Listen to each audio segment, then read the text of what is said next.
So hello everyone, কেমন আছো সবাই? আজকে তো বিশ্বকর্মা ঠাকুরের পূজা। তো আজকে সকালে যখন ঘুম থেকে উঠছি, আমি যখন মুখ দিয়েছি যে আমার বন্ধুটা হচ্ছে সাইকেলটা আজকে দাম হচ্ছে তাহলে না, সাইকেলটা কে দইম। তো একটা একটা করে সাইকেল ওই যে হ্যাঁ আনছে, 4টা সাইকেল আছে। তো 4টা সাইকেল দইমু, তোমরা সবাই দেখতে থাকো ব্লগটা শেষ অবধি পর্যন্ত। যে এই আমার ক্যামেরাম্যান আমার কাকার তো ভাই। তো সাইকেলগুলো ধোয়ার জন্য সার্ফ লাগবো, তো আমি আর আমার ক্যামেরাম্যান যাচ্ছে এখন সার্ফ আনতে।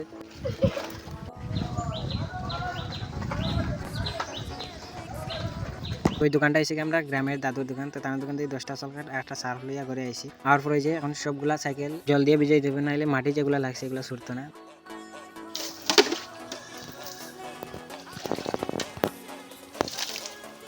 একটা একটা করে সাইডটা ভিজাইতে হবে, কারণ মাটি যেটা লাগছে সবগুলা নরম হইব, তারপর গিয়ে সার্ফ দিয়ে দেবো।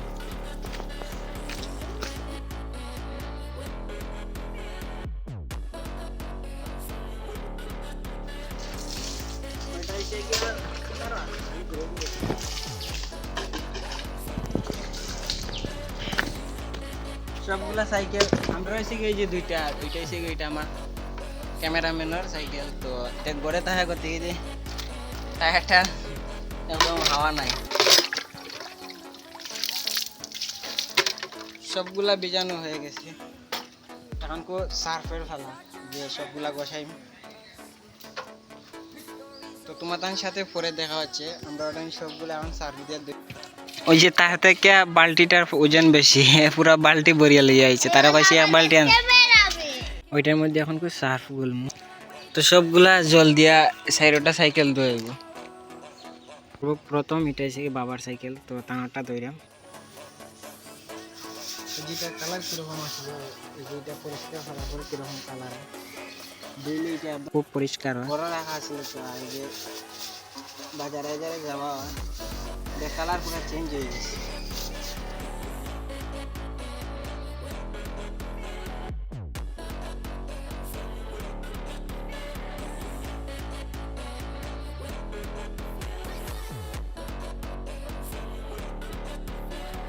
ওই যে ওইভাবে 4টা সাইকেল দিয়েছি। তো কে কোথা থেকে দেখছো অবশ্যই সবাই কমেন্টে জানিও। সব সাইকেলগুলো তো ধোয়া কমপ্লিট হয়েছে, তো এটা কিন্তু গ্লেজ আনার এখন দরকার। এখান থেকে আমরা নেওয়ার পর যখন রোদির মধ্যে শুকাতে দিছি, ওইটা শুকানোর পর এখন একটু গ্লেজ আনার দরকার, কেননা সাইকেলটা অতদিন পর দিয়েছি। তো আজকে তো আর বিশ্বকর্মা ঠাকুরের পূজা, তো কইলাম যে একদম পরিষ্কার করিয়া একটু গ্লেজ আনবো। তো এই যে এটা নিয়েছে গা মানে মোবিল, তো 3 জাতের মোবিল আছে এখানে ফুরাইল। তো ওই মোবিলগুলো লাগানোর পর এখন করে কালারটা কিরকম লাগছে সবাই